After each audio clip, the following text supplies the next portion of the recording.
manusia mulia yang pernah datang ke Bani Israel ya, itu berpesan bahwa dari buahnya kamu akan melihat mereka. Nah, kita lihat buah itu adalah sebuah pengajaran, hasil daripada upaya di dalam beragama. Nah, kalau misalnya sekarang ini ya, kita sudah semakin dewasa menilai, melihat Al-Quran dan kemudian melihat daripada kitabnya teman Kristen, kemudian kita membaca situasi dan kondisi mereka, kejiwaan mereka, dan segala hal yang berkaitan dengan apa yang mereka lakukan yang mengatasnamakan agama. Kalau terjadi hal-hal seperti ini, ya, inilah bukti bahwa apa yang mereka selama ini gaungkan, mereka ajaran kasih, di dalam diri mereka ada Roh Kudus. Itu tidak tercermin di dalam aksi-aksi yang mereka lakukan, mengatasnamakan agama, mengatasnamakan tindakan individu yang mana mereka mengaku sebagai anak-anak Tuhan. Nah, kenapa kita kemudian muncul sebagai bahan pilihan bagi orang-orang awam di luar sana, bagi generasi-generasi berikutnya, untuk melihat mana implementasi daripada ajaran yang benar itu. Siapa yang menyuarakan? Makanya guru saya dulu pernah berpesan kepada kami ya, di dalam kelas dia katakan begini, anakku, kamu jangan pernah melihat siapa yang mengatakan, tetapi lihat apa yang dia katakannya. Artinya bahwa ketika orang itu mengaku dirinya orang hebat, mereka adalah orang benar, mereka adalah anak-anak Tuhan, mereka orang yang mendapat jaminan surga, mereka adalah orang-orang suci, mereka orang kudus, lalu kemudian mereka mencoba untuk mengikrarkan dan mengajarkan kebaikan-kebaikan yang mereka sebutkan tentang diri mereka itu dengan cara menghujat, menista, merendahkan, dan juga adanya upaya-upaya untuk melemahkan Islam, maka disitulah tercermin bahwa ajaran mereka itu sesungguhnya hanyalah ajaran yang berbungkus misi dunia. Disitulah kita bisa melihat. Makanya dikatakan di dalam pengajaran para nabi bahwa akan terlihat dan tercermin antara pembeda hak dan yang batil, antara kebenaran dan pembenaran, antara kesalahan dan apa yang menjadi tujuan daripada Allah mengutus para nabi, kesalahan dan kebenaran. Nah, hari ini kita melihat betapa banyak lelucon yang menggelikan gitu loh. Saya sampai muak, saya sampai jijik untuk membahas mereka gitu. Karena mereka itu mengecewakan umat Kristen itu sendiri. Mereka belagu menjadi orang yang hebat, menjadi pengkhotbah, menjadi orang yang menyampaikan firman Tuhan. Tetapi coba kita lihat, bagaimana orang-orang ini terhadap saudara-saudara mereka semua. Mereka sama-sama memperjuangkan satu oknum. Tetapi di dalam rentetan perjuangannya itu, ya, ternyata apa yang terjadi? Rebutan. Rebutan apa? Rebutan ladang. Coba. Lihat coba hari ini.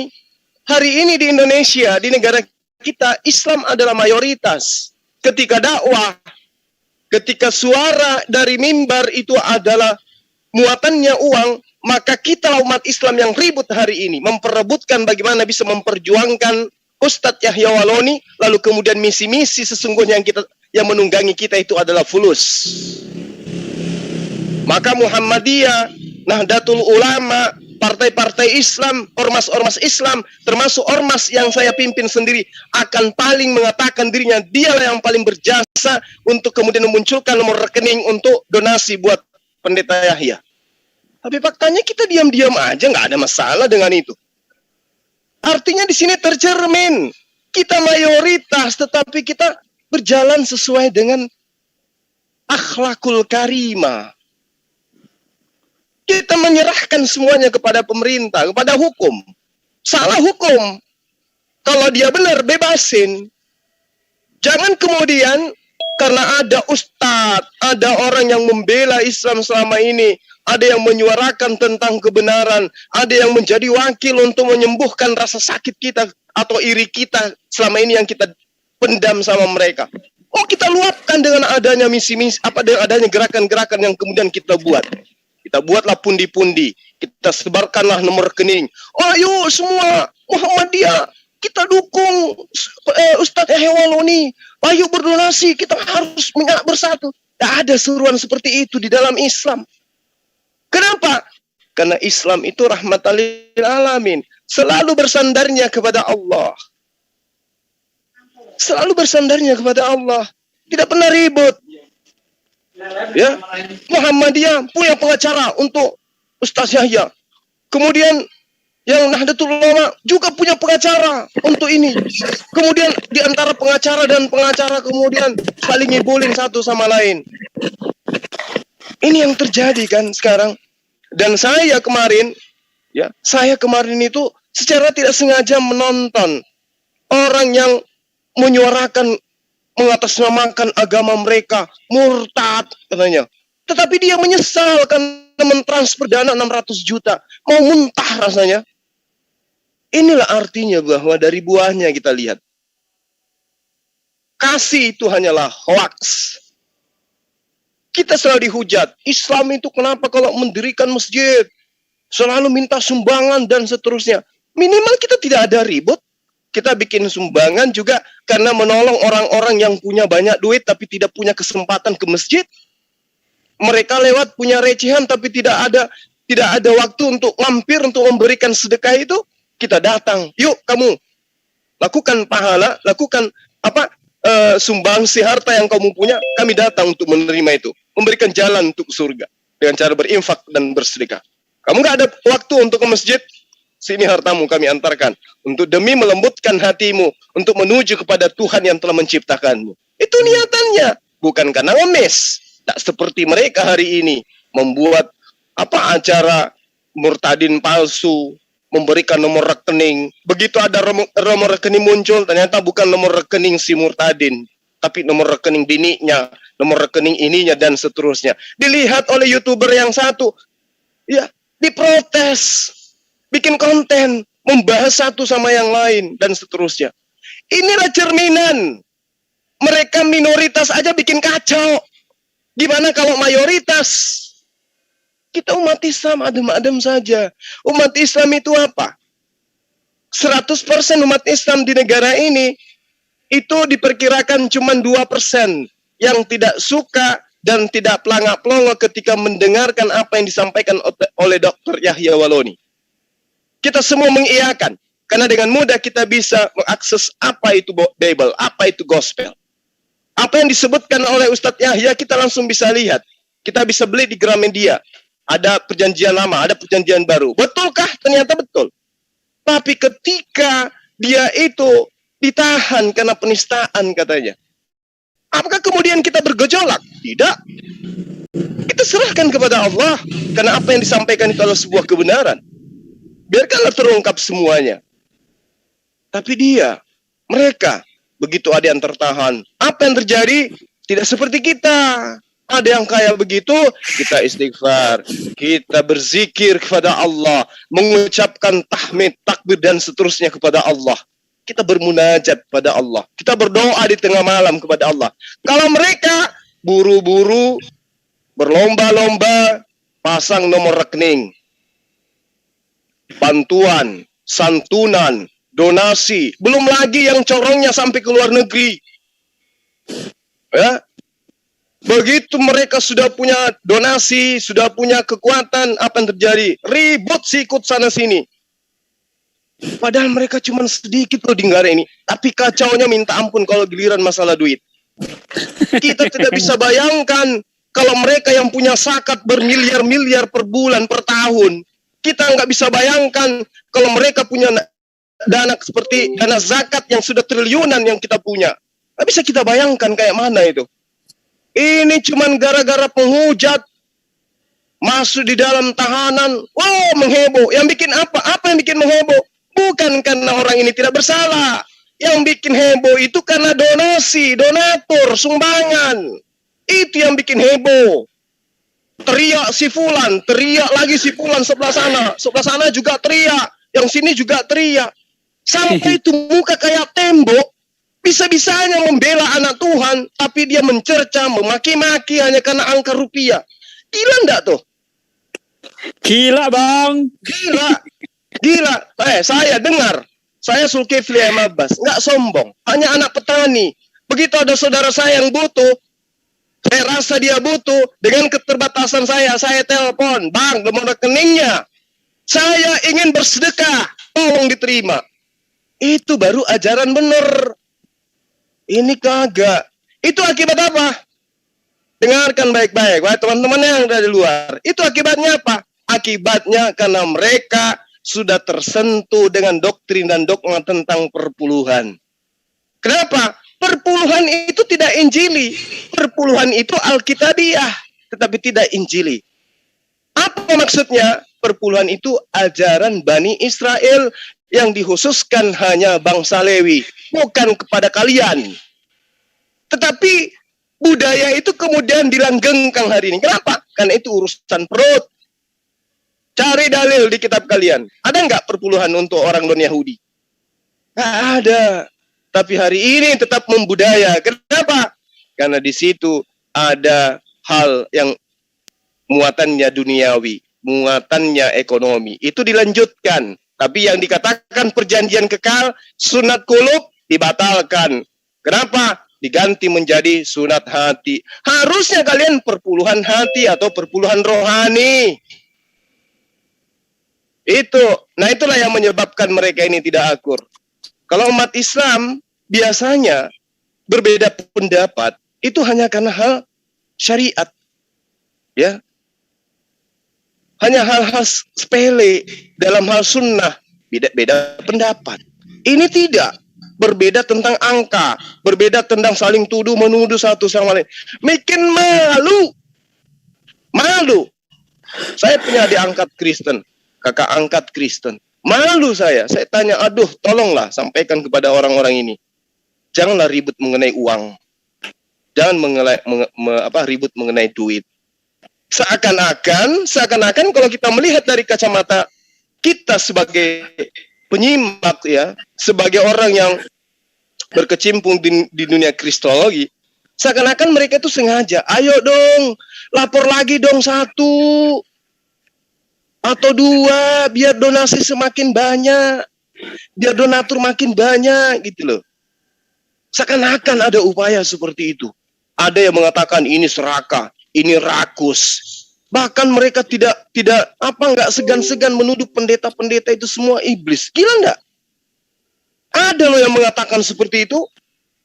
Setelah saya tanya, kamu sampai hatinya mengatakan itu? Kata dia, tidak seperti itu Zuma. Yang saya maksud adalah ini loh. Masih ada rekamanmu. Yang menghujat dan menista orang-orang yang disebut dengan pendeta. Katanya, saya tidak punya pendeta. Yang saya punya adalah pastor. Lalah. Bedanya apa? Sama-sama kalian sebut sebagai gembala. Kalau ada gembala berarti ada hewannya. Nah, karena Anda merasa hewan, karena itulah akal nggak berfungsi.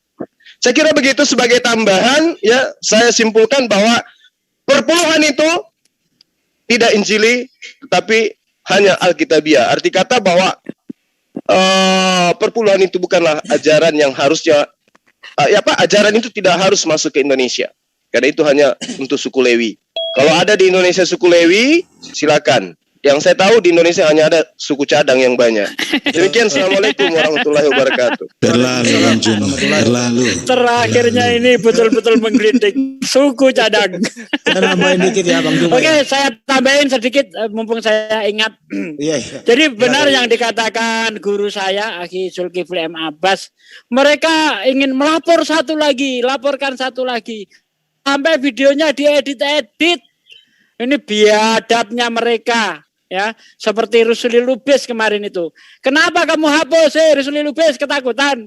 Videonya kamu hapus. Dengar, Rusuli Lubis, kalau dengar ya, saya suka kristologi. Ketakutan ya, videonya dihapus. Halo, gimana? Ketakutan dia. Ya, betul ketakutan itu. Nanti kita reaction lah itu mengenai Rusuli Lubis. Menghapus videonya itu. Habis ini ya. Habis ini. Oke. Dilanjut kalau mau nambahin. Ya, saya nambahin dikit. Betul kata Bang Juma. Mereka tuh di sebelah itu hanya satu. Konsentrasinya adalah Yaitu perpuluhan, duit dan duit gitu. Apabila dalam hal kerjasama, apabila dalam hal tolong menolong tidak ada pi di dalamnya, pasti mereka pecah kongsi. Ya contoh Saifuddin Ibrahim udah setuju. Nah ini yang problem ini juga si Usman Effendi ini gitu, nggak tahu diri gitu.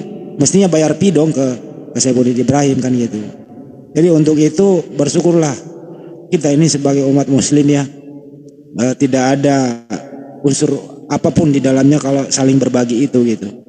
Bahkan Ustaz Juma sendiri kalau ada saudara-saudara yang membutuhkan, ya monggo kita akan bantu seikhlas-ikhlasnya begitu. Ambil sendiri. Saya gitu. Buktinya Bang Andi. Ya. Saya buktinya itu dipaksa-paksa mau dikasih saya nggak mau tuh. Ya, Akhir Juma itu. Ya kalian dibantu Bang Juma, justru saya sendiri ini yang sering direpotkan Bang Juma, saya yang sering bantu beliau gitu. Kebalik ya. Kenapa saya tawarin karena Bang Sugi ini tahu sebenarnya saya cuma bercanda. Oh, gitu. Tapi kenapa Bang Juma nggak pernah bantu saya, suruh saya kebalik membantu Anda? Ada apa Bang Juma? Kan kita si kampung. Iya kan di situ banyak batangan emas. Oh iya. Yang 10 batang itu ya? Iya. Baik. Saya mengerti tujuannya kemana. Tapi ini bukan arahnya yang kita bicarakan. Lanjut. Oke baik. Ikuman pila yang ada di live chat gitu ya. Tadi Bang Juma itu berbicara apa adanya gitu ya. Artinya adalah menyemprot kita semua bahwa kita sebagai seorang muslim tuh nggak perlu bahwa kita menolong seseorang tuh kita membutuhkan ada timbal baliknya, nggak perlu seperti itu. Dalam hal membangun masjid misalnya gitu ya nggak perlu apapun adanya ya, yang penting berdonasi apa adanya, nggak perlu dipikirkan ada timbal baliknya. Yang jelas ini adalah amal jariah. Berbeda dengan di sebelah begitu. Apabila ada sesuatu pasti ada rekening bertebaran di bawah. Termasuk pengepul murtadin odong-odong itu. Kasihanilah murtadin ini. Kasihanilah ini rekeningnya. Ternyata bukan murtadin beneran. Setelah berjalan rekeningnya diganti oleh Manubulu. Kasihan kan mereka udah diajak berbohong, terus kemudian dipergunakan salah oleh si siapa namanya Manubulu ini gitu loh. Jadi Manubulu saya akui memang jempol, dia licik seperti merpati. Dan apa sih kalau istilahnya di Bible itu lupa saya. Keliru, licik seperti ular. Orang setiap hari udah saya bacakan masih lupa terus. Lihat aku mengutus kamu seperti domba di tengah kawanan serigala, berbuatlah cerdas seperti ular, tulus seperti merpati. Iya. Tapi kalau hal begitu kan saya keilmuannya nggak mau belajar seperti itu. Saya kan ini ustad. Jadi ya kayak untuk Bible ya Anda laksanakanlah itu gitu loh. Untuk ceramah-ceramah di masjid diajarkan kepada saya kan gitu. Kita berbagi ilmu di sini Pak Desugi. Siapa itu yang nggak percaya sama saya tuh? Siapa itu yang nggak percaya tuh? Ada deh. Saya yang nggak percaya. Oke, Bang Nasir, Bang Andi, kita tanya Bang Nasir. Iya, Bang Nasir. Kita tanya Bang Nasir, bagaimana Bang Nasir yang mantan kafir ini, ya, melihat fenomena ini, Bang Nasir, saling strike. Padahal orang paling dekat sudah mijit-mijit kepalanya ini. Orang yang pernah mijit kepalanya, videonya dibikin bareng, dilaporkan juga Bang Nasir. Ini gimana Bang Nasir menurut Bang Nasir? Nah itulah yang membedakan di mana umatnya Rasulullah dengan umatnya Paulus. Di mana Rasulullah itu mengajarkan kita untuk bersedekah, ya, tunaikanlah, melaksanakanlah sholat dan tunaikanlah zakat, bersedekah seikhlas-ikhlasnya kita. Dan mereka kan tidak, sudah dipatok sekian. Ada salah satu yang kurang disikut. Nah ini sudah perbuatannya siapa coba kalau bukan umatnya Paulus. Na'udzubillahi min dzalik. Saya lihat ini video saya lucu ya. Orang sama-sama istilah kayak saya sama Ustadz Sugi sering ngopi bareng. Tiba-tiba hanya masalah kecil, lah kok tiba-tiba saling sikut sana, saling sikut sini. Ini mencerminkan orang tidak dipenuhi oleh Roh Kudus. Berarti ajaran, ini saya jadi nggak enak ini. Nanti bapak saya lihat kaget ya. Kasihan. Oh Bapak Nasir masih kafir? Masih. Iya. Ya, kita doakan ya bapaknya Pak Nasir Insya Allah, supaya itu anaknya ya. Amin, amin, Insya Allah amin. mudah-mudahan mereka semua dapat hidayah dari Allah. Amin. Amin. Karena Ya Rabbal Alamin. Islam itu tidak butuh kita butuh bimbingan dari Islam. Itu luar biasa Islam itu. Ini yang Karena ya, ini lanjut. tempat Bang Nasir yang berisik ya? Iya, Oh, ya udah kirain lagi dekat mana masjid. ini. Lagi di dekat masjid. Oke. Monggo dilanjut. Oke, gimana kita cukupkan? Udah 1 jam lebih? Udah 1 jam setengah? Atau ditambah lagi? Bang Zuma baru hadir, baru live. Aki Zuma? Iya, akhi, iya. Masih live? Masih baru aja masuk. Kalau pada mau keluar silakan aja biar saya ngoceh sendiri. Kita lanjutkan terus. Kita setel dulu videonya sampai minimal 1 jam Aki Zuma live. Bang Tony, masih ada videonya Bang Tony? Bang Roni. Sebentar Ustaz. Oke. Kita lihat lagi videonya. Ini Aki Zuma soalnya baru live ya. Kasihan kalau kita putus. Itu adalah hak. Nah, ini saudaraku. Sampai live aja Yang kita jelas pikirkan. Abi sering berkata video saya silahkan dibagikan. Video saya silahkan diambil dan diupload di tempat-tempat kalian. Saya sering mendengar Abi berbicara seperti itu. Bahkan Bapak Ibu kepada saya pribadi, Abi sering bilang begini, Pendi, kalau kamu pelayanan ke suatu daerah, bilang aja, kamu ini anak didiknya Murtadin Pendeta Saifuddin Ibrahim. Tapi apa sih yang lakukan Bapak Ibu? Saya tidak pernah membawa-bawa nama Abi. Saya berjalan dalam pelayanan di dalam nama Tuhan Yesus. Di dalam nama Tuhan Yesus. Maka saya katakan kepada teman-teman, mari apapun yang terjadi kita terima dengan legowo. Kita berpikir secara positif bahwa kita salah karena kita sudah mengambil videonya Abi. Sekalipun Abi pernah mengatakan bahwa silakan ambil video saya, upload di tempat kalian, tapi kita tetap minta maaf, kita tetap berpikir positif bahwa kita salah karena kita ambil videonya Abi. Nah, yang kadang-kadang timbul pertanyaan, kok video kolaborasi juga di-strike? Nah, itu terserah Abi. Bagaimana pandangan Abi tentang hal ini, silahkan. Jadi yang jelas Bapak Ibu, saya sampai detik ini berdoa supaya Abi dalam lindungan Tuhan. Abi sehat. Stop. Abi tetap melakukan pelayanan penginjil. Stop. Nah, saudaraku sekalian, kita dengarkan tadi pernyataannya itu. Ada pernyataan yang tidak tulus. Dia hanya menghibur diri saja. Abi begini, hatimu dongkol bro. Tetap mengumpat. Nggak mungkin kamu tidak mengumpat. Karena apa? Karena video kolaborasi yang dilaporkan. Ya, kalau kamu itu mau jujur, kamu akan mengatakan bangsat itu Saifuddin. Masa video bikin bersama dilaporkan juga. Nggak mungkin hatimu nggak berkata seperti itu. Ya, itu nggak mungkin. Bohong. Jangan munafik deh jadi orang. Ya. Sebersih-bersihnya orang, kalau dizolimi seperti itu, tetap saja ngumpat. Nggak mungkin, enggak. Kamu hanya menghibur diri, seolah-olah kau sok suci. Padahal hatimu juga menggerundel, mengumpat begitu. Silakan Aki Zuma. Iya, Aki. Tadi itu saya punya HP yang rusak atau apa ya? Saya dengarnya babi tadi. Babi atau apa tadi tuh? Iya. Abi Bang. Abi. Salah itu. Kamu terlalu Abi. Aduh. Kenapa nggak sekalian Syekh? Atau Habib? Oh, gila bener nih agama teropong. Jadi gini, yang tadi ini apanya nih? Anaknya atau siapa tuh? Sama-sama Murtadin yang dari Aceh itu. Dia itu sudah seperti anak angkat lah. Anak angkat pun di-strike. Oh iya.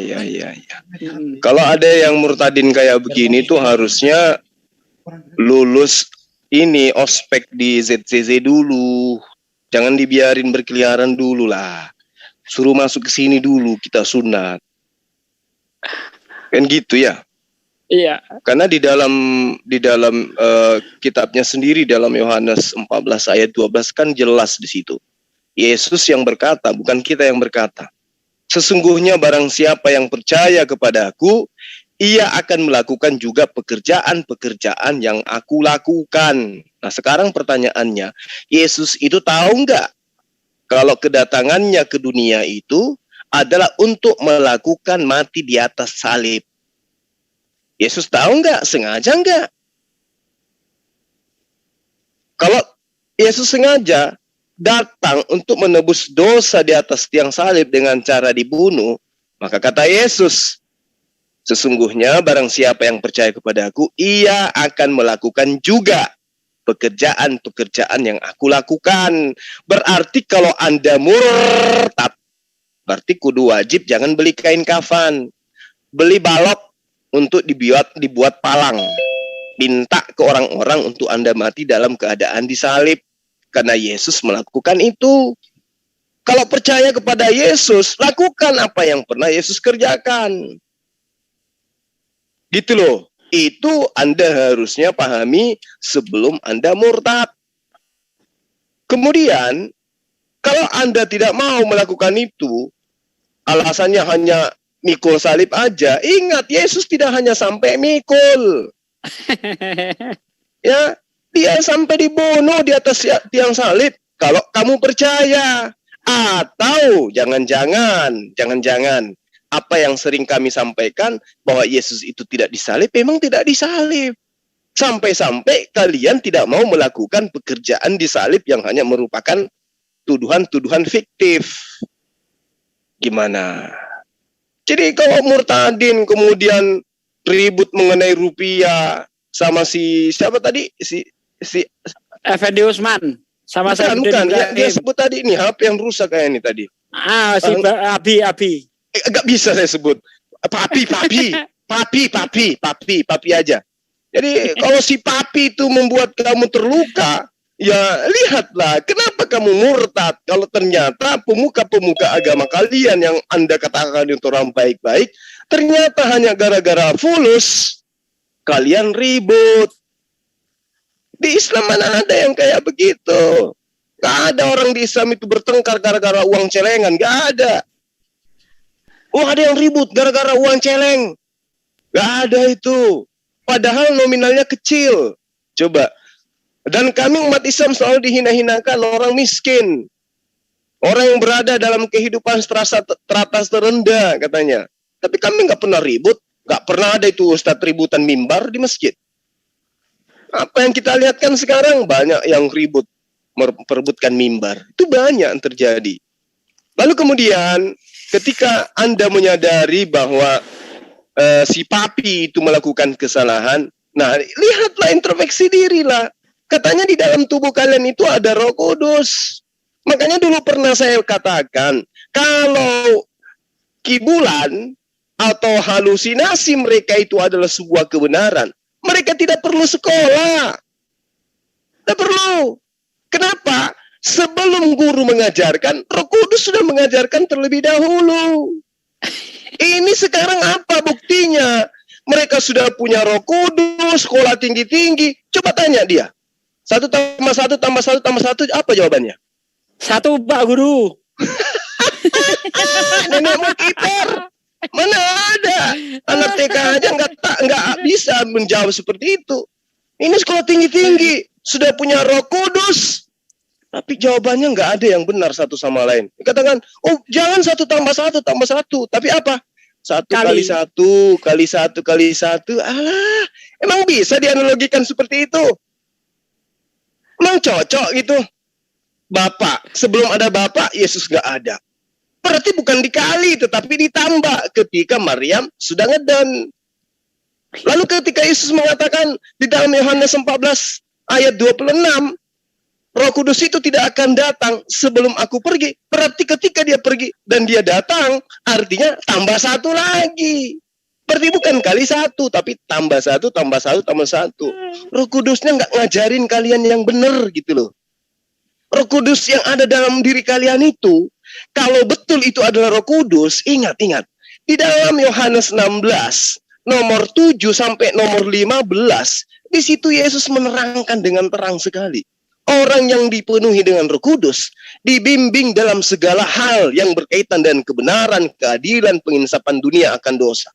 Faktanya kalian masih sekolah. Sekolah pun nggak juga dapat ranking satunya. Padahal sejatinya kalau orang sudah punya Roh Kudus, guru memberikan rumus, Anda sudah tahu. Kenapa? Karena ada Roh Kudus di dalam yang membisikkan hati Anda. Sebelum orang ujian nasional, Anda sudah lulus duluan.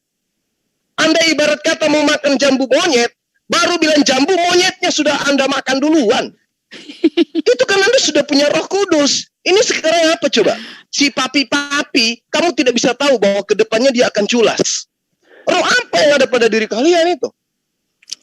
Coba bayangkan. Nah, sementara kami umat Islam juga mengaku yang datang kepada Nabi kami itu adalah Roh Kudus, mengajarkan segala sesuatu. Coba tanya kepada kami. Al-Quran coba uraikan bagaimana kemudian hukum peperangan dalam Al-Quran.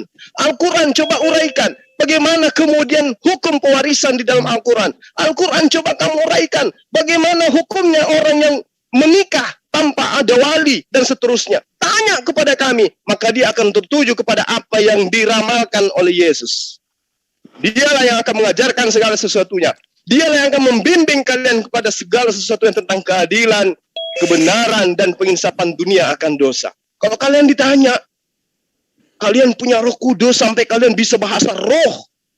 Sampai-sampai ada ayat yang mengatakan bahwa tanda-tanda orang yang percaya. Ayo, tanda-tanda orang yang percaya. Dan dia, kalau dia di setengah tahun, itu ketahuan. Aduh, lucu kalian itu, benar-benar lucu ya. Jadi saya katakan sekali lagi ya, yang tadi panggil papi-papi itu, kalau di dalam tubuh kalian itu benar-benar dibimbing dari Roh Kudus, maka benar apa yang dikatakan oleh guru saya tadi, Akhi Sugiono. Kalian tidak akan saling mencaci, kalian tidak akan saling mencercah. Kenapa? Pada diri kalian semua memiliki Tuhan. Tuhan ada pada diri kalian semua. Maka ketika Tuhan yang Maha Suci, Maha Tinggi itu ada pada diri kalian, maka kalian tidak akan pernah lagi menajiskan diri kalian. Kalian menajiskan diri kalian pun akan tetap terjaga untuk tidak najis. Tapi faktanya, kita lihat hari ini. Coba Anda jalan-jalan ke perkampungan yang basisnya Kristen. Coba Anda lihat di kota-kota yang mayoritas Kristen. Jalan-jalan ke pasarnya atau masuk ke dalam pelosok-pelosoknya. Apa yang kita lihat di sana? Adakah akhlak di situ? Coba. Adakah tata krama yang bisa distandarkan sebagaimana apa yang tertuang sebagai akhlakul karimah? Kita bisa lihat. Lalu mana itu Roh Kudus? Di mana itu Roh Kudus yang ada pada diri kalian? Gara-gara donasi, gara-gara uang, kalian ribut, sikut sana sini. Bahkan saya dengar kemarin, ada lagi tuh yang mau dilaporin semua YouTuber Kristen mau dilaporin. Apa maksudnya itu? Saya nggak ngerti. Saya nggak paham. Ya, dalam arti kata bahwa ketika seorang murtadin menampilkan sebuah fenomena yang memalukan, ribut mengenai konten, ribut mengenai pembagian, dan seterusnya. Disinilah ketahuan. Anda meninggalkan Islam bukan karena Anda menemukan celah di dalam Islam. Tetapi Anda meninggalkan Islam sebagaimana alasan si Saifuddin, bahwa saya meninggalkan Islam karena di dalam Islam sangat berat. Saya tidak bisa salat 5 kali sehari semalam. Saya hanya bisa mengatakan Yesus Tuhan, jamin masuk surga. Dan donasi lancar. Itu yang terjadi. Jadi kalau ada murtadin hari ini, ya saya katakan mereka murtad bukan karena menemukan kesalahan di dalam Al-Quran dan bukan karena menemukan kebenaran di dalam Kristen. Yesus mengatakan, jika ada yang berkata kepadamu, ada Yesus di sini, ada Yesus di sana, jangan kau percaya. Jadi kalau ada yang sholat tahajud ngakunya, kemudian dia didatangi Yesus, pertanyaannya kemudian, Yesusnya rambutnya pirang, warna pirangnya warna apa, kulitnya warna apa, matanya bola atau sipit, jangan-jangan itu Yesus versi Afrika atau Yesus versi Cina. Coba kamu telaah yang benar, yang mana yang Yesus. Kenapa bisa Anda mengatakan, saat dalam sujudku, di dalam sujud terakhirku tahajud, datang sosok putih, berambut putih, kemudian kain putih, jubah putih, dan dia mengaku Yesus. Jangan-jangan itu nenekmu yang kiper yang datang. Saya curiga. Pertanyaan ya Bang, kok bisa sujud, bisa ngelihat ada jubah putih, kan dia lagi sujud. Nah itu dia, namanya juga bohong. Ada yang ngaku gitu kan. Malah kemarin itu tahun lalu atau kapan itu ya, saya mendengarkan langsung, saya berdialog langsung, seorang murtadin mengatakan Yesus datang ke kamarnya hari Senin sampai hari Kamis, tidur si Yesus tapi di lantai. Kemudian hari Jumatnya tidur mereka di atas divan berdua. Kemudian Sabtu Minggu Yesusnya dikuncikan pintu dari luar, kemudian dia pergi kerja. Ada yang seperti itu, sampai gila-gilanya kayak begitu. Coba, Yesus dikuncikan dari dalam, dari luar. Lantas kemudian dia keluar untuk mencari nafkah, lalu pulang untuk makan bersama dengan Yesus. Ini gila. Murtadin apa itu namanya tuh? Jadi, sahabat-sahabat sekalian, ini bukan menghina. Ini fakta yang kita alami setiap saat. Mereka bertemu dengan Yesus lah, dan inilah dan seterusnya. Jadi, banyak hal-hal yang sifatnya khurafat, yang tidak bisa dipercaya. Yang pada intinya mayoritas mereka murtad karena berat menjalankan syariat Islam, dan mereka merasa bahwa orang Kristen itu santai, rileks, tidak pernah ibadahnya sekali seminggu, tapi mereka kaya-kaya, cantik-cantik dan seterusnya, gaul dan seterusnya. Ya, Allah telah menerangkan ad-dunya sijnul mu'min wa jannatul kafir. Dunia ini adalah penjara bagi umat Islam dan surga bagi orang-orang kafir. Demikian. Ya, silakan yang lainnya, Bang Andi. Jangan tidur. Mana nih Bang Andi ini? Wah, ini terbuai sama lagi bikin kopi campur masako katanya. Ya, silakan Bang Andi, mau nambah enggak? Kalau untuk saya sih, karena murid saya Zulkifli Abbas sudah mewakili saya, ya saya percayakan ke murid lah. Kan gitu ya. Kalau saya tambahin lagi nanti semakin banyak gitu. Yang penting adalah kita sebagai umat muslim ya bersyukur menjadi seorang muslim itu. Tolong menolong tanpa tolong menolong tanpa pamrih. Kalau mereka kan ya harus ada sesuatu di dalamnya gitu. Nah yang problem adalah ini si Utsman Effendi ini gitu udah murtad, ketemu idamannya, kemudian diperlakukan dengan tidak adil. Mestinya dia harus ngaca. Dan kok saya jadi murtad ya? Saya menambahkan sesuatu keinginan saya nggak tercapai. Seperti inilah seorang murtadin tidak bekerja sama dengan baik. Adapun kalau bekerja sama harus ada saling keuntungan di dalamnya gitu. Nah kalau nggak ada saling keuntungan ya saling seperti inilah jadinya gitu. Mestinya seorang orang Aceh kan ini ya. Mestinya dari kalau dia benar-benar berdarah Aceh ya mestinya saya himbau ya. Kembalilah ke jalan yang benar sebelum ajal menjemput. Karena apa? Anda dalam posisi seorang Kristen sekarang ini, Anda salah menerjemahkan siapa itu Tuhanmu. Anda salah menerjemahkan bahwa di Bible itu tidak semua firman Tuhan. Anda salah menerjemahkan ke arah mana Anda akan hidup. Anda salah menerjemahkan kehidupan Anda sehari-hari yang tidak ada ukurannya, tidak ada panduannya. Panduan apa sih seorang Kristen itu? Hanya ajaran kasih saja gitu. Itu saja. Bagaimana cara beribadah? Tidak ada ajaran Yesus mengajarkan Kristen itu beribadah seperti ini, nggak ada. Orang Yesus ngajar 3 tahun setengah kok. Mana lengkap? Mana mungkin seorang nabi ngajar lengkap? Kan Yesus berpesan. Masih banyak yang ingin kusampaikan kepada kalian. Kalian belum sanggup menanggungnya gitu. Dia izin pergi loh. Dan akan datang seorang penolong yang lainnya, itu roh kebenaran gitu. Masa sih roh kebenaran sesudah Yesus datang lu gak percaya?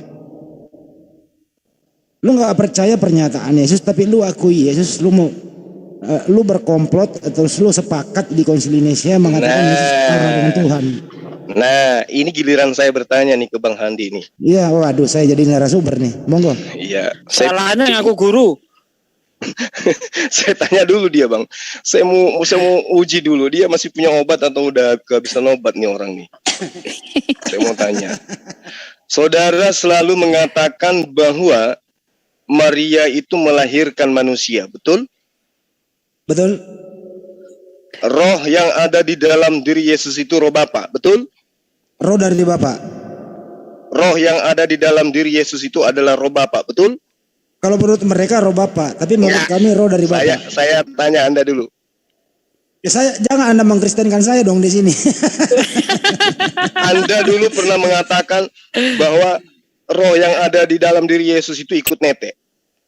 Menurut mereka ya pasti membantu Yesus. Kalau soalnya nggak ada roh dalam diri Yesus, artinya mayat netek. Berarti ada rohnya ya hidup. Berarti pernah enggak Anda berdiskusi dengan mereka dengan mereka menjawab bahwa roh yang ada pada diri Yesus itu adalah roh Bapa? Semua menyatakan roh Bapa yang ada dalam diri Yesus. Berarti roh Bapa itu bisa disebut dengan sebutan Roh Kudus, betul? Bisa juga. Nah, di dalam Yohanes 14 ayat 26 ya, dan juga di dalam Yohanes 14 dikatakan bahwa aku akan pergi kepada Bapa dan aku akan minta agar Bapa mengutus penolong lain.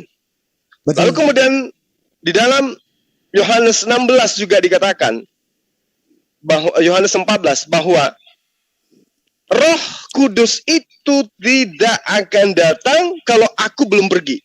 Betul? Betul. Roh Kudus itu tidak akan datang kalau aku belum pergi. Betul? Betul. Yang mengatakan itu siapa? Yesus. Yang berbicara itu jasadnya atau rohnya? Jasadnya. Dan roh. Rohnya bisa, jasad bisa berkata tanpa roh? Tidak bisa. Berarti yang berkata itu juga rohnya? Rohnya membantu jasad. Ya, rohnya Yesus itu roh apa tadi? Roh Bapa menurut mereka. Roh Kudus. Roh Kudus. Yang berbicara bahwa aku akan pergi, namun Roh Kudus itu datang apabila aku pergi. Roh itu tidak akan datang sebelum aku pergi. Siapa yang mengatakan itu? Roh Kudus. Roh Kudus. Jadi Roh Kudus harus pergi dulu baru datang Roh Kudus. Betul. Anda masih waras. Saya mengikuti pendapat mereka. Jadi Anda tidak mungkin pada waktu bersamaan Anda Kristen dan Anda dalam keadaan waras. Enggak mungkin. Betul? Betul. Betul. Dalam diri Yesus itu ada Roh Kudus. Betul? Betul. Dan Roh Kudus itu tidak akan datang kalau Roh Kudus belum pergi. Betul? Betul. Anda butuh kombantrin. Astagfirullahaladzim. Berat Bang. Jadi inilah. Masya Allah. Inilah yang sering saya dialogkan sama mereka. Gitu Bang Yuma. Inilah. Itu sama kayak Antimo dikasih cap tikus itu. Inilah saya sering diskusi sama mereka dengan standar-standar gampang-gampang saja gitu loh. Menurut mereka Bang Handi ini kalau dialog kok kelas anak 3 SD. Justru inilah pondasinya bahwa sumber dari ini semua adalah Yesus.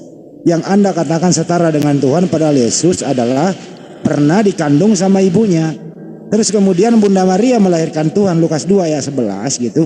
Pada hari ini telah lahir bagimu juru selamat Kristus Tuhan di kota Daud. Artinya Bunda Maria melahirkan Tuhan. Betul apa salah? Kata swasta betul, kata yang lain-lain betul. Artinya Bunda Maria apa betul menggendong Tuhan? Betul. Apakah Tuhan disembah? Betul. Apakah Bunda Maria menggendong anaknya yang Tuhan ini menyembah juga kepada bayi ini? Betul.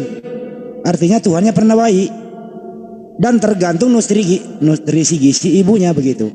Nah, alangkah durhakanya seorang anak yang dijadiin Tuhan oleh orang lain, terus mengajak orang tuanya menyembah Tuhan anak ini gitu. Nah, ini kan harus, kalau memang dalam keadaan seperti ini memang harus nggak waras dulu baru seperti ini. Tapi kalau seorang yang waras, makanya tujuan saya itu mewaraskan mereka supaya meninggalkan kenapa mesti ada bayi diangkat Tuhan. Kira-kira begitu Pak Nyuma. Ya, apakah hari ini Anda masih mau mengakui bahwa Roh Kudus akan datang kalau Roh Kudus sudah pergi? Tidak. Apakah Anda ingin mengakui bahwa Roh Kudus itu cuma satu? Sebenarnya banyak itu Roh Kudus. Astagfirullah. Yohanes, boleh nggak Yohanes 16 ayat 7 kalau nggak salah ya Bang? Betul. Betul. Apa bunyinya Bang Andi? Nggak tahu. Namun benar yang kukatakan ini kepadamu adalah lebih berguna bagi kamu jika aku pergi. Sebab jikalau aku tidak pergi, maka penghibur itu tidak akan datang kepadamu. Tetapi jikalau aku pergi, aku akan mengutus dia kepadamu. Yang datang katanya itu adalah Roh Kudus. Di dalam diri Yesus, konsepnya 100% manusia, 100% Tuhan. Karena pada diri Yesus itu ada Roh Kudus. Nah, ini Roh Kudus yang ada di dalam diri Yesus akan pergi sebelum sebelum Roh Kudus datang. Roh Kudus yang ada dalam diri Yesus itu pergi dulu. Berarti salah ini kalau dia mengatakan Trinitas. Salah. Karena pada diri Yesus itu sudah ada Roh Kudus. Kan gitu ya? Benar, karena Yesus nggak pernah mengajarkan Trinitas. Justru sepeninggalan Yesus lah baru ada nongol Trinitas itu di Konsili Nisea. Boleh enggak saya katakan begini? Boleh. Zulkifli M. Abbas itu tidak akan datang kalau Suma belum pergi. Itu Mas aku campur terigu itu. Zulkifli M. Abbas tidak akan datang kalau si Suma belum pergi. Artinya ketika mereka mengatakan Trinitas itu adalah satu, Tuhan mereka satu tapi tiga pribadi satu hakikat, disitulah kekacauan mereka. Makanya saya katakan bahwa berdialog dengan orang-orang ini itu sama halnya kita melepaskan akal dan logika. Bukan malah membuat kita pintar, tetapi malah membuat kita dibawa standar anak TK, dibawanya anak TK malah. Kenapa? Karena kita diajak untuk berdialog, berkomat kamit, tanpa menjadikan akal sebagai standar penyampaian. Cobalah kita lihat. Tapi persoalannya adalah kalau saya nggak debat dalam sehari, saya kayak nggak enak badan. Gimana mengobatinya? Nah, itu bagus itu. Artinya Anda memiliki rasa kasih yang sangat tinggi. Karena pingin menyadarkan saudara-saudara kita agar mereka itu jangan jadi Islam deh, jangan jadi Islam, jangan. Cukup fungsikan akal aja, itu sudah lumayan itu. Betul. Fungsikan akal saja itu sudah lumayan bagi kita. Karena dengan mereka menggunakan akal, dengan mudah hidayah itu datang. Hidayah tidak akan mungkin datang kalau akal mereka belum berfungsi. Yang aneh sekarang itu adalah kita selalu dihujat bahwa Islam itu tidak menggunakan akal. Coba. Karena yang dia pergunakan bukan akal untuk mengatakan demikian. Tapi apa yang digunakan? Apa yang digunakan adalah hawa nafsu dengan kebencian, tidak disertai dengan akal. Iya. Paham muridku? Paham Pak Guru. Jadi kesimpulannya, yang datang setelah Yesus pergi itu bukan Roh Kudus dalam arti kata pemahaman gereja hari ini. Karena kalau Roh Kudus yang datang adalah roh yang ada pada diri Kristen, maka sejatinya yang saya katakan tadi, mereka tidak perlu sekolah. Kenapa? Karena Roh Kudus itu bekerja secara permanen di dalam tubuh mereka. Mereka akan mengerti hal-hal gaib. Sebelum diajarkan tentang rumusan-rumusan kimia, mereka sudah bisa. Ya, sebelum guru menjelaskan di depan kelas, mereka sudah penuh dengan catatan-catatan tentang apa yang guru ingin buka. Sebelum guru melontarkan pertanyaan, mereka sudah menjawab lebih dulu. Bahkan sebelum mereka meninggal pun mereka sudah tahu. Gitu loh. Itulah itu Roh Kudus versi dia. Iya, benar sekali Akhi Juma ya, yang dikatakan Akhi Juma, kalau memang benar mereka itu dikaruniai Roh Kudus, seharusnya posisi dia seperti baginda Nabi Muhammad SAW. Betul. Nabi Muhammad adalah nabi yang ummi, tapi begitu Nabi Muhammad didatangi Roh Kudus, Betul. Yaitu malaikat Jibril. Langsung Nabi Muhammad mengerti bahwa tentang ilmu embriologi. Karena Al-Quran yang pertama kali datang kepada Rasulullah Shallallahu Alaihi Wasallam di Gua Hiro, surah Al-Alaq, itu menerangkan tentang embriologi. Iqra bismi rabbikal ladzi khalaqal insana min 'alaq. Ya. Benar. Sebutlah dengan nama Tuhanmu yang telah menciptakan manusia dari segumpal darah. Nah, ternyata Al-Quran menerangkan tentang embriologi, bahwa sebelum manusia itu berbentuk manusia, itu seperti lintah alaqah, ya. Benar. Itu adalah lintah. Seharusnya kalau Roh Kudus itu datang kepada kamu, hai orang Kristen, seharusnya kamu ngerti. Ya, benar. Yang dikatakan guru saya itu tadi. Tapi kamu kok malah malah kacau. Sehingga mengatakan bahwa manusia diciptakan di dalam rahim seperti susu, dicurahkan dan dikentalkan seperti keju. Ayat 10 ayat 10. Ini gimana? Lanjut guruku. Betul. Jadi begini, Rasulullah Muhammad SAW 1400 tahun silam ketika ditanyai, apa yang engkau tahu tentang lapisan langit? Dijelaskan. Apa yang kau tahu tentang lapisan bumi? Dijelaskan. Apa yang kau tahu tentang kandungan laut? Dijelasin. Apa yang kau tahu tentang DNA? Dijelasin. Apa yang kau tahu tentang sidik jari? Dijelaskan. Semua dijelaskan oleh Rasulullah. Bukti bahwa yang ada pada dirinya itulah yang disebut dengan Ruhul Kudus. Sekarang bermiliar-miliar orang itu ngaku anak Tuhan, ngaku titisan Tuhan mereka itu. Pada diri mereka itu ada karunia, ada ilham Roh Kudus katanya. Ditanya, apa obatnya corona Tuhan? Apa jawabnya? Obat panu. Apa obatnya? Coba. Tanya saya mengenai panu. Obat panu, kalau menurut mereka apa, Gurunda? Kalau menurut Bible di dalam Imamat 13 ya. Di dalam Imamat 13 itu orang yang panuan itu tidak boleh mandi selama 2 minggu. Tapi tidak langsung 2 minggu. Caranya seperti itu. 7 hari dulu. 1 minggu dulu. Ya. 1 minggu dulu tidak boleh mandi. Kemudian kalau dalam 1 minggu itu bintiknya makin menyebar, ya sembuh dulu. Ya, sembuh maka dulu. Selesailah pengasingan itu. Tapi kalau dilihat semakin menyebar, maka dikurung 2 minggu lagi nggak boleh mandi. Seminggu lagi nggak boleh mandi. Nah kalau panu diobati seperti ini, kawanku, bukannya sembuh, tapi giginya pun bisa panuan, matamu bahkan biji matanya juga bisa panuan.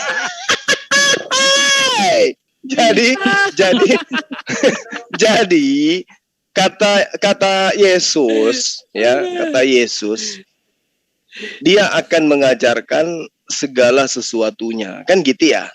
Artinya bahwa mereka tidak perlu sekolah, mereka akan menjadi ilmuwan semua, mereka akan menjadi pakar semua. Kenapa? Karena Tuhan ada pada diri mereka. Mereka akan dibimbing. Mereka akan dibimbing dalam melakukan apapun itu. Sekarang coba kita lihat, sehebat apapun sebuah negara yang mayoritas Kristen, mereka tidak mampu menjadikan agama mereka itu sebagai tatanan bernegara. Kenapa? Karena tidak ada yang ngajarin gitu. Rumusan-rumusan yang ada itu adalah buatan tangan mereka. Itu konsep-konsep dari gereja. Lalu mana ini Roh Kudus bekerja? Kemudian lebih jauh, kalau kita ingin jeli ya, menggunakan kekuatan berpikir yang ada di atas kepala ini. Di dalam Yohanes 14, nomor 26, kata Yesus loh, Roh Kudus itu akan berkata-kata, akan mengingatkan kamu tentang perkataan yang pernah aku ucapkan. Coba. Sekarang kita lihat. perkataan-perkataan yang diajukan atau yang dilontarkan atau yang dijadikan sebagai tameng sahabat-sahabat kita ketika kita berdebat atau berdialog. Apa yang mereka katakan?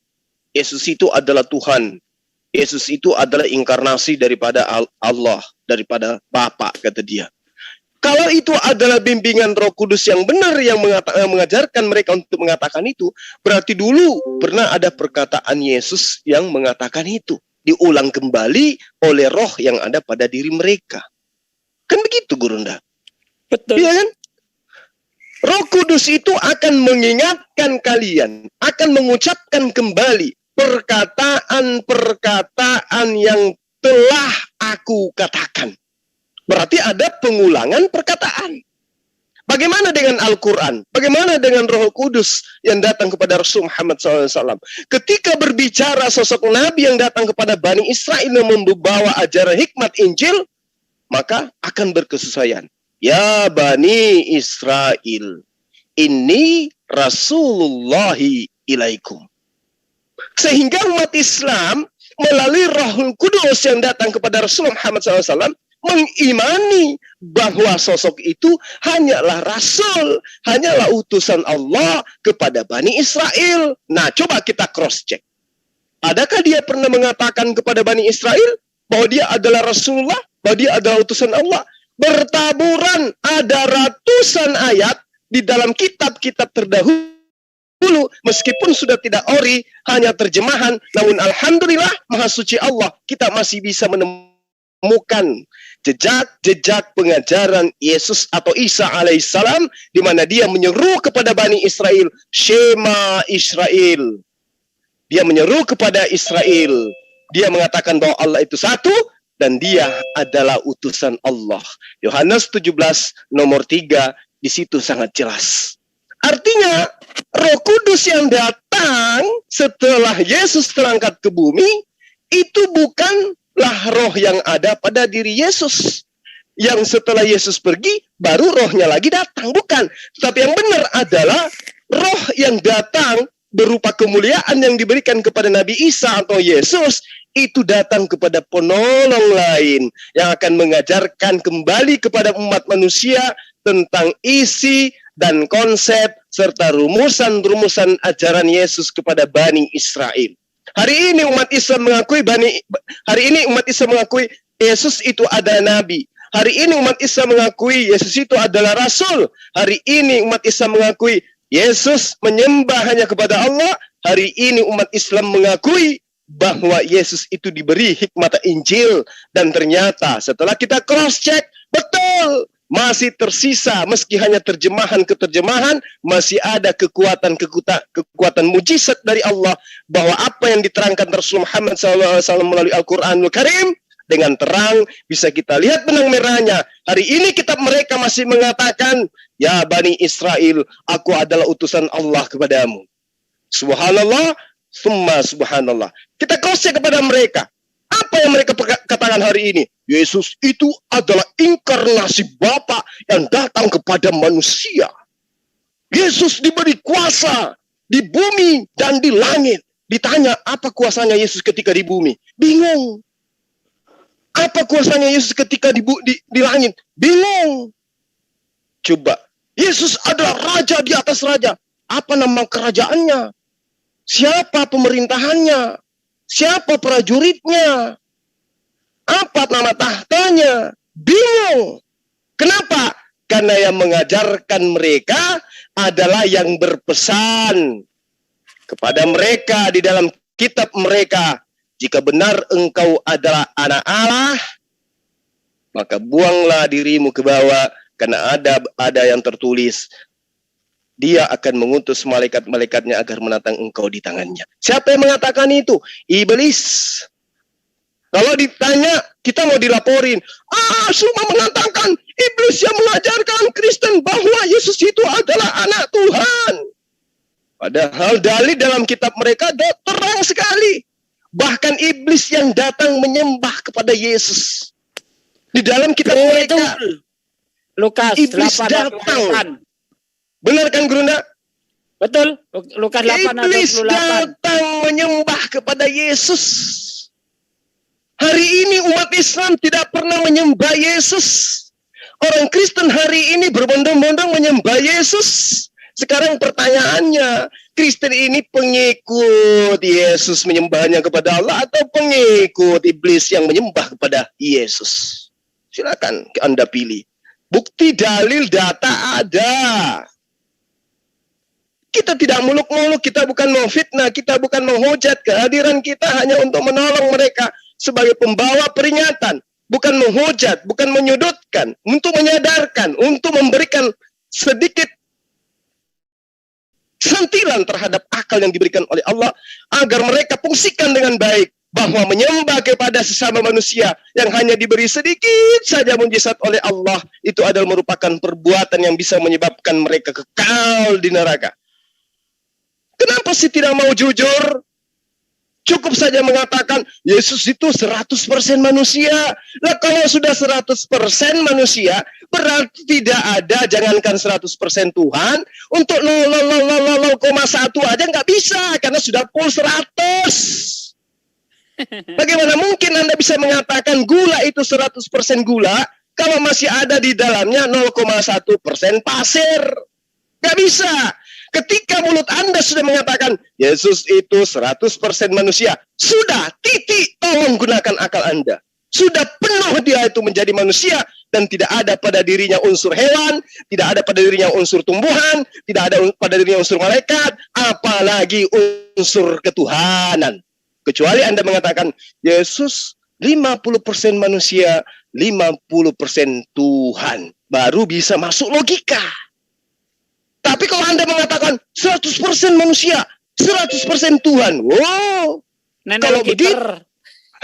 Kalau begitu, berarti jangan salahkan kami umat Islam ketika kami mengatakan Yesus punya anak karena dia beristri. Kenapa dia beristri? Kenapa dia punya anak? Karena dia menurut Anda 100% manusia. Kan jelas. Anda sendiri yang menuding. Dia 100% manusia. Kalau dia 100% manusia, maka sebagai manusia, laki-laki normal, dia punya senjata, harus difungsikan dengan baik, dia normal, tidak cacat, maka dia pasti nikah. Dia pasti kawin. Karena dia 100% manusia. Adapun 100% Tuhan, bawa pulang kampung, Anda gunakan baik-baik. Anda menjadikan apapun itu yang 100% Tuhan. Silakan Anda ribut dengan itu. Yang pasti Anda sudah mengatakan 100% manusia, maka kami menolong Anda untuk mengatakan dia nikah, dia punya anak. Saya kira begitu Lurunda, ya. Seperti apa yang saya katakan tadi, bahwa tidak akan mungkin dalam waktu bersamaan orang ini dalam keadaan waras, sisi yang bersamaan juga mereka menyembah kepada manusia. Demikian. Oke, terima kasih guruku sudah menyampaikan panjang lebar ya. Ini sudah 2 jam 17 menit. Kalau Akhi mau lanjut silahkan, saya mau off dulu. Bagi yang menonton di channel Salam Akal Sehat, silahkan berpindah ke channel. Tutup dulu sebelum lain. Tutup, Gurunda, tutup dengan sepatah dua patah donasi Masjid Blora. Oke, terima kasih Ustaz Tunggul sudah mengingatkan. Oke, sekali lagi saya ingatkan kepada saudaraku sekalian ya, kita memiliki program yang nyata untuk menolong saudara kita yang ada di Desa Kepoh, Dukuh Gadung, Kecamatan Jatidoplang, Kabupaten Blora, yaitu membangun sebuah masjid yang kita beri nama Zahidin. Nah, masjid tersebut bukan untuk yayasan kita, tapi masjid itu murni untuk umat. Karena di desa tersebut, setahu saya, semenjak desa itu ada, belum pernah ada namanya masjid.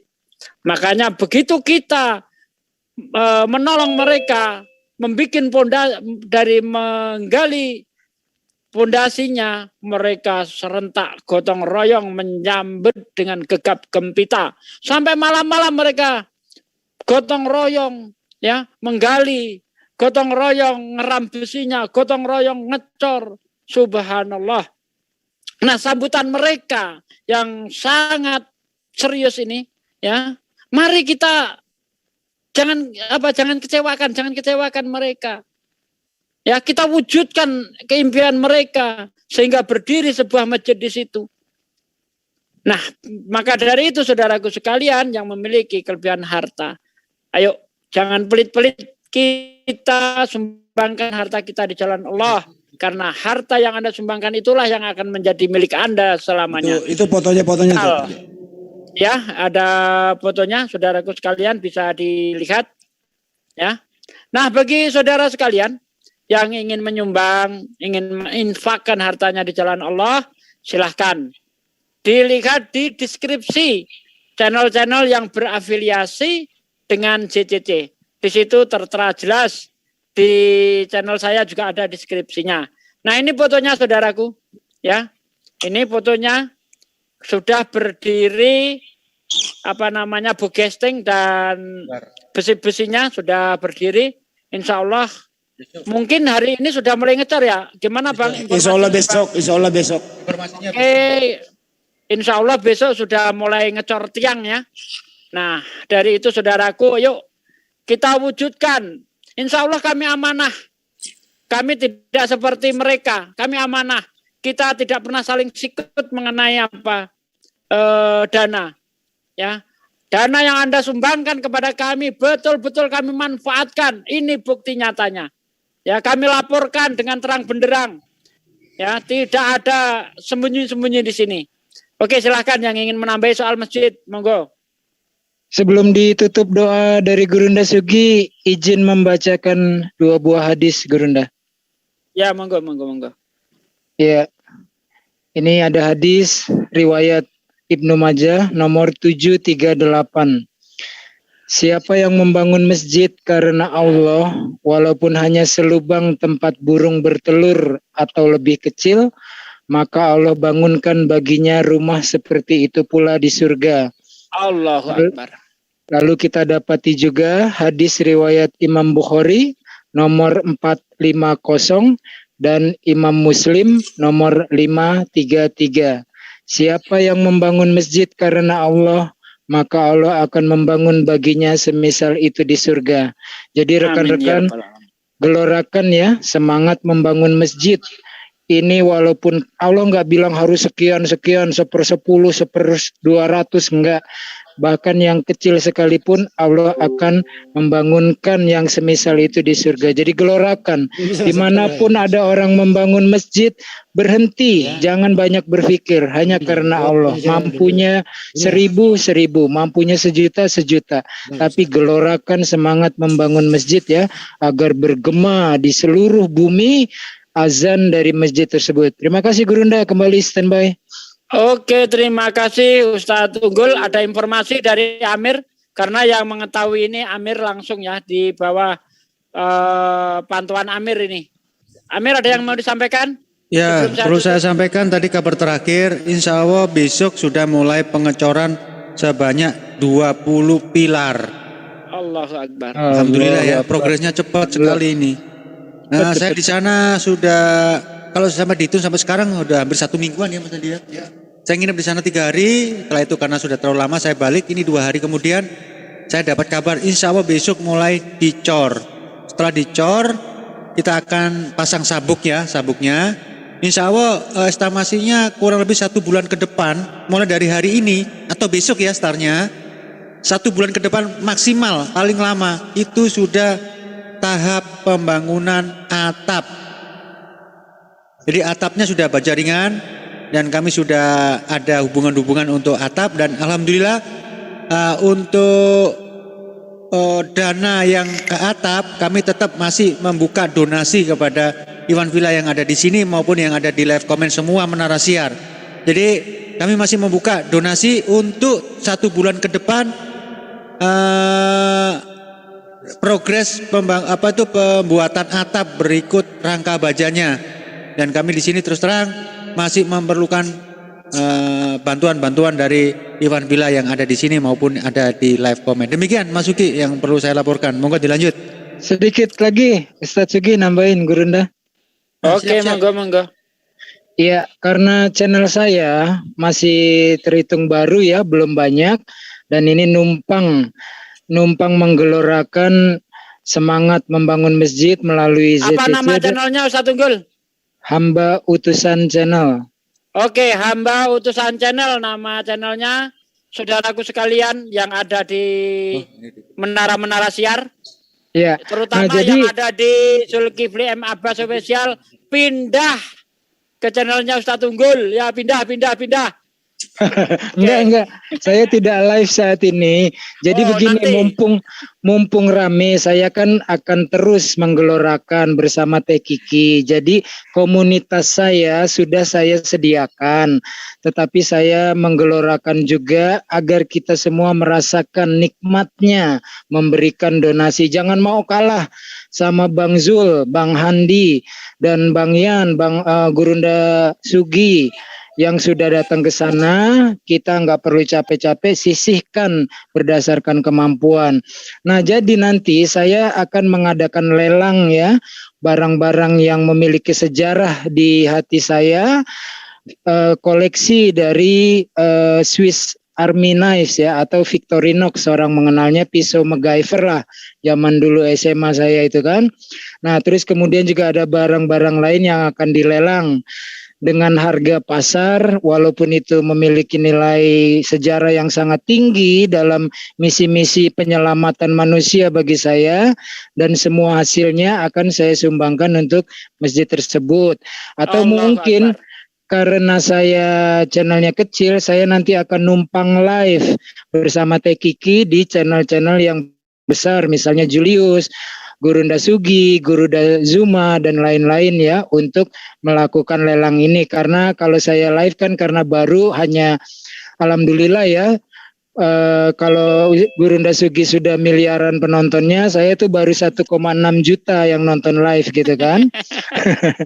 Nah, jadi saya terus akan menggelorakan. Jadi insya Allah mohon doa dari semua guru-guru saya di sini, semua ikhwan filah di live chat, agar dana itu terpenuhi dari saya dan rekan-rekan untuk atap. Karena saya memang mencegat, dulu menggelorakan kan, sedekah yang terbaik adalah air.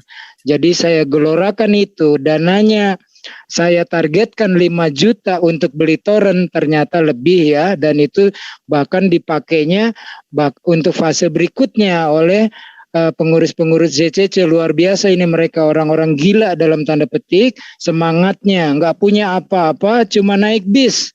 Bismillah ya. Kalau naik bismillah itu sudah nggak ada yang besar kecuali Allah Maha Besar. Nggak ada yang susah karena Allah Maha memudahkan. Nggak ada yang kita takutkan besok bangunnya gimana. Allah langsung turun tangan ya. Jadi dalam kesempatan ini saya terus menggelorakan. Kenapa saya gelorakan? Saya bukannya riak, betapa nikmat sekali membangun masjid.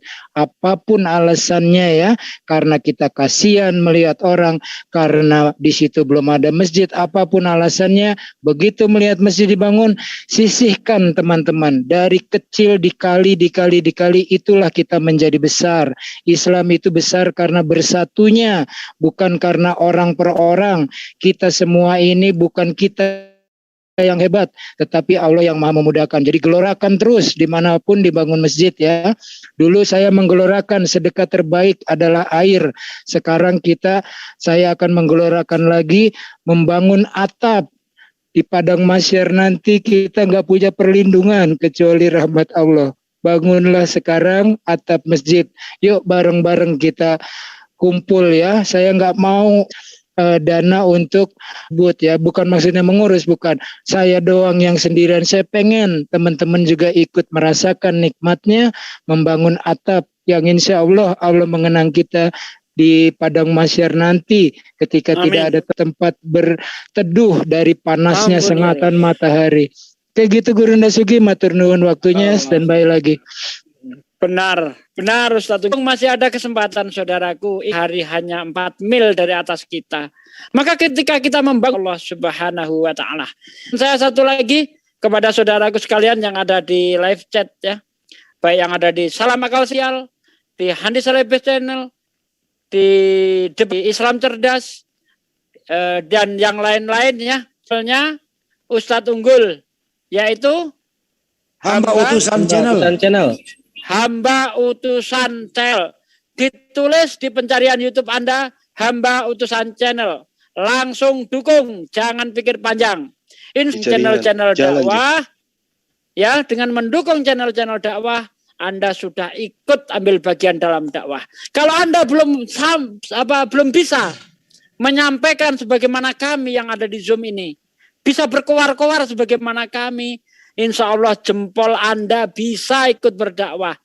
Klik subscribe, klik tombol loncengnya. Insya Allah Anda sudah ikut ambil bagian dalam dakwah. Jempol Anda akan ikut bicara menjadi saksi nanti di hari kiamat. Di padang mahsyar ketika Anda disidang di hadapan Allah Subhanahu wa taala. Al-yauma nahtimu ala afwahihim wa tashhadu arjuluhum bima kanu yaksibun.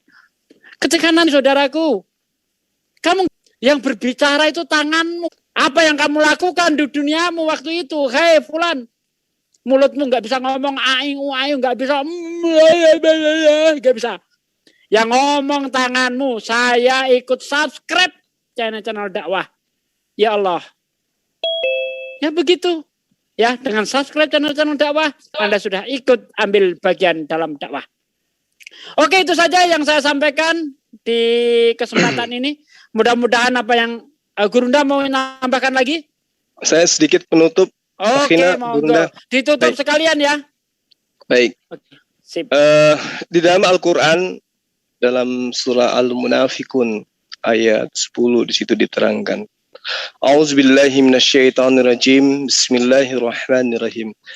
Wa anfiqu mimma razaqnakum min qabli an ya'tiya ahadakumul maut fayaqula rabbi laula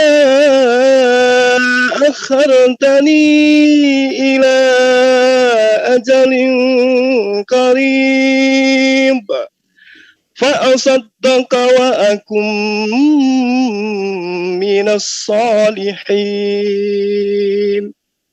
Ayat ini menerangkan kepada kita para sahabat sekalian, ketika kelak kita sudah di alam kubur, sudah disidang kita, udah ditanyai, siapa Tuhanmu, siapa nabimu, apa kitabmu, dan seterusnya.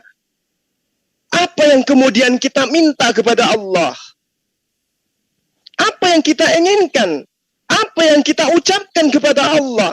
Fa yaqula rabbi laula akhartani ila ajalin qarib fa asaddaqa wa akum minas salihin.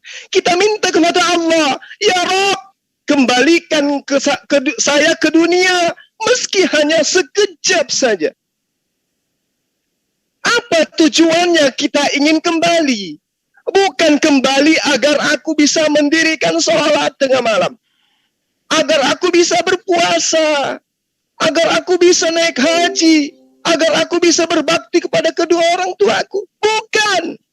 Tetapi kita minta kepada Allah agar kembali untuk apa? Untuk bersedekah, untuk berinfak, memberikan harta yang kita berikan kepada Allah. Harta yang kita diberi oleh Allah, kita menginginkan agar Allah mengembalikan kita ke bumi sejenak saja untuk mensedekahkan harta yang kita tinggal. Jadi kita tidak minta kembali ke atas muka bumi ini, dihidupkan kembali oleh Allah untuk berpuasa, untuk sholat, untuk berhaji. Tetapi kita minta untuk kembali hanya segera untuk bersedekah. Apa gerangan penyebabnya para sahabat sekalian? Ternyata setelah kita di alam kubur, kita melihat betapa indahnya, betapa dahsyatnya, betapa hebatnya pahala daripada bersedekah itu. Luar biasa pahala yang disebabkan oleh bersedekah. Sehingga orang yang sudah mati pun menyeru kepada Allah. Wa yaqula rabbi laula akhartani ila ajalin qarib wa saddaqa wa akum minas salihin. Minta supaya kembali sejenak aja untuk menginfakkan, untuk mensedekahkan harta yang kita tinggal. Nah, para sahabat sekalian, sebelum kita kembali ke alam kubur, Janganlah sampai kita juga meminta sedemikian itu. Lakukan, karena kita sudah tahu ternyata orang di alam kubur itu kelak akan minta untuk kembali, untuk bersedekah aja. Sebelum kita masuk ke liang lahap, ayolah kita bersedekah. Masjid kita di Blora itu sudah memanggil kita untuk bisa menafkahkan, memberikan, mensedekahkan, menyimpahkan harta yang kita punya. Coba para sahabat, saya punya pengikut, subscriber, sahabat yang sangat luar biasa itu 157 orang yang sangat mulia yang telah membina channel kita gitu. Saya pribadi 157.000. Kalau 157.000 ini bersedekah sebelum mereka masuk ke liang lahap 50.000 per orang, bayangkan, bukan cuma masjid yang bisa kita bangun, pesantren bisa kita dirikan. Subhanallah. Jangan tunggu masuk ke kubur dulu, baru kemudian kita teriak kepada Allah, wa yaqula rabbi laula akhartani ila ajalin qarib. Jangan, mumpung masih ada waktu, tanya Bang Ian. Bang Ian, Gurunda Zulkifli, Gurunda siapa? Zugi, tolong infokan nomor rekeningnya berapa dong? Kalau cuma 50.000 bisanya kami kali 157.000 manusia saleh, manusia saleha dan saleha, saleh dan saleha. Subhanallah, Islam akan semakin kuat. Ini dalil, ini ayat. Saya bukan berpantun. Wa anfiqu mimma razaqnakum min qabli ayyati ahadakumul maut. Bukan pantun, bukan Bible yang saya bacakan. Ini kalam Allah, firman Allah, bahasa Allah, pernyataan Allah yang menerangkan kepada kita sebagai sebuah resep untuk umat Islam itu ditarik dari jahanam menuju kepada jannat yang dijanjikan oleh Allah.